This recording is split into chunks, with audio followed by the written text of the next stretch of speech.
Hello there, and welcome to the Poly Podcast. My name is Torkel Tenberg, and the written versions of these episodes can be found in the blog at Pollyverse.com. Welcome back, everyone, for another week, another day of spam. We're going to be having a week or two of spam content from Spam Press.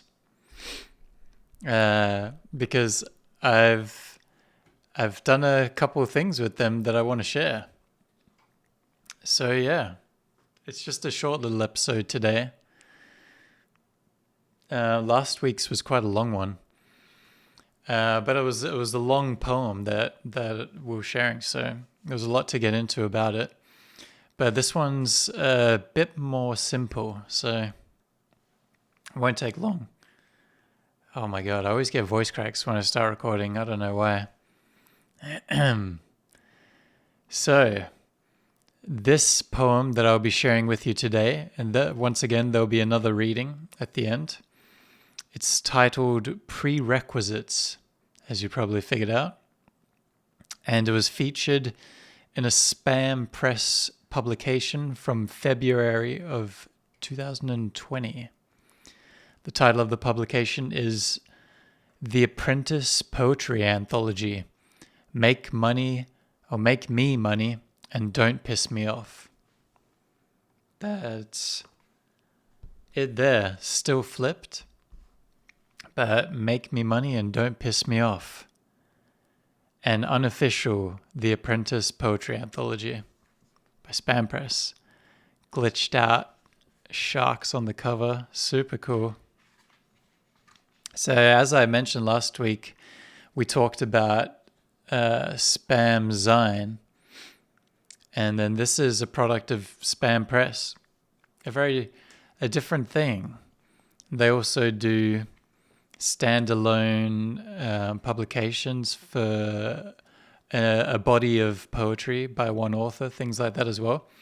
But this is an anthology, so there's a lot of different poets in here, many of whom have been in Spam Zines before, some of whom I shared pages with in Millennium Megabus as well. And yeah, that's what this is. Super cool product. Nice little book. And you can once again hopefully get it at Spam Zines website. I'll leave a link for that again. If not, they do have the downloadable copies that you can buy as well, because sometimes they sell out of the print versions. Or if you are interested in it after I give you this little description and you live near me, then I may let you borrow it. May. I'm not guaranteeing that. So, this pamphlet it's a part of Spam's poetry anthology series. They've done a few. I believe past ones were on things like the TV show Love Island. That's the only one that I can remember right now. But they've done a couple of them. Maybe a lot of them are around TV shows, now that I think about it. This one in particular is inspired by the US and the UK television shows called The Apprentice, of whom you probably remember Donald Trump gained a lot of fame through the US's The Apprentice show. And Alan Sugar, I think, was the host of the UK one for the most part. But yeah, I was super pleased to share the pages of this publication with so many other playful and experimental authors. It really gave a lot of people a chance to shine with some political poems. Because I myself, I can never really pass up an opportunity to berate Trump and corrupt corporate capitalists as a whole. So it was good fun. And sorry, I got an eyelash stuck in my eye. And I know that many other people in the anthology shared this cheery little chants among the pages as well. So there's a lot of fun stuff in there. A lot of, snarky jabs at the powers that be. Punching up is always better than punching down. So the poem itself, Prerequisites, it's basically a list of ridiculous items and tasks that might be desired by the rich. Like I said, it's quite a short poem. And what I imagined it to be is, like, if you've ever watched The Apprentice, I thought it was imitating kind of like one of the many competitions between contestants on the show. Basically, if you don't know what The Apprentice is, it's like they get a rich, millionaire, billionaire to host it, Donald Trump, Alan Sugar. And then they have all these young entrepreneurs, business-minded, savvy 20-somethings in suits gather around a big table, and they got to perform these, reality TV competitions against each other to, like marketing ideas and all this sort of stuff, making sales and all that. So I imagine this is one of the duties to be done by the contestants. And so what it is, it's a list of duties and objects to collect for either Alan Sugar or Donald Trump to basically satiate their ever-hungry ham holes. Yeah, and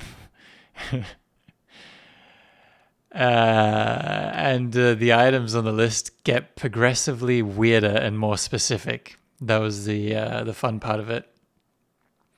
And I sort of took that to symbolize the ever-growing desires and evolved kinks required for billionaires or, the extreme upper class in order to get their sick kicks that probably come from their exclusivity and power, When I'm sure you've heard this before, when you can have everything in the world, you start wanting things that are more and more specific and unobtainable.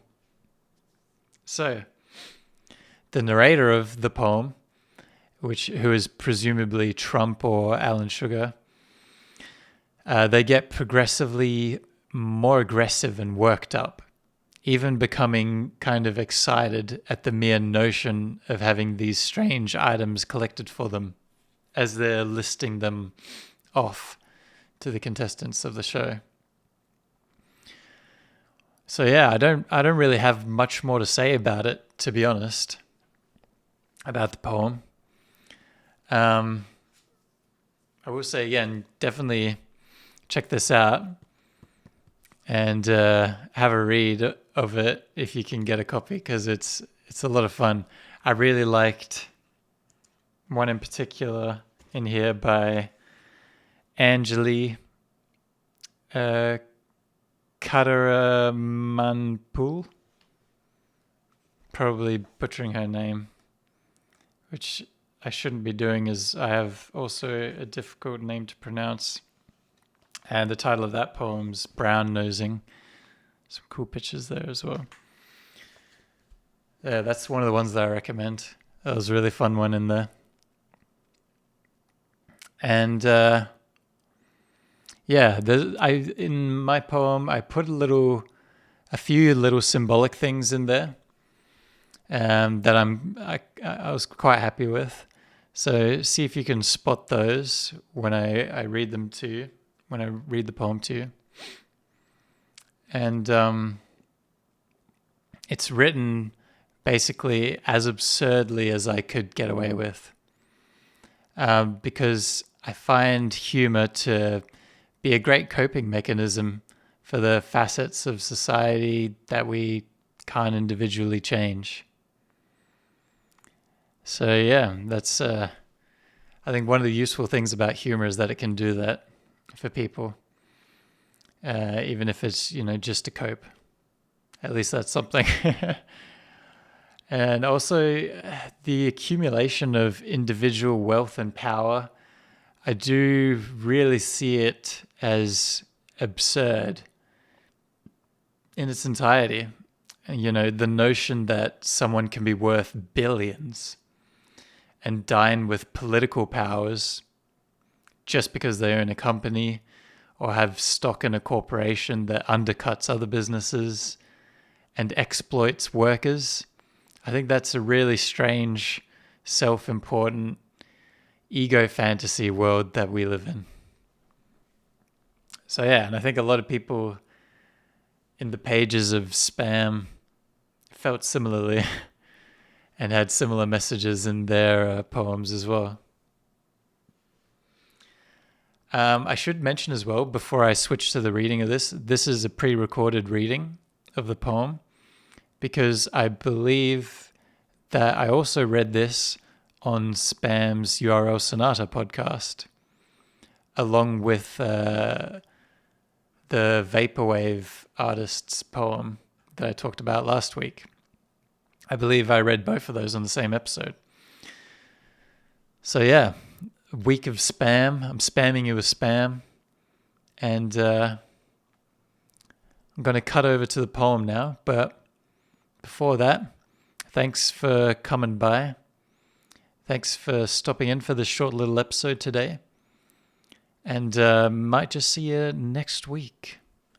So until then, toodaloo.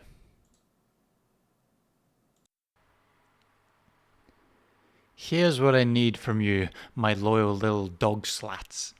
A hot towel. A small wooden bowl filled with lavender. A single, I repeat, a single salt and vinegar flavored Pringle. A blonde hair plucked from Dolph Lundgren's wet back.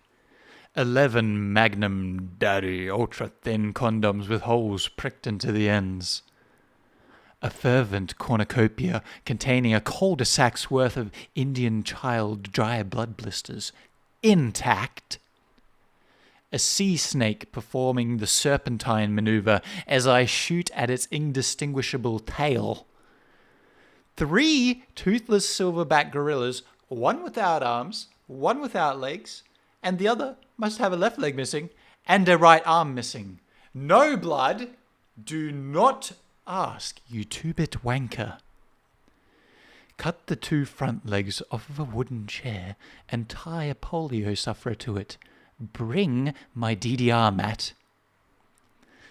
Now this is my final request, you pathetic Boy Scout wannabe bootlicking basket weavers. A bright blue turtleneck sweater. By the way, I literally mean a sweater made from turtlenecks. Bring me all 79 of these items, and you'll move on to the next round. Kiddie pool sensory deprivation tank orgy.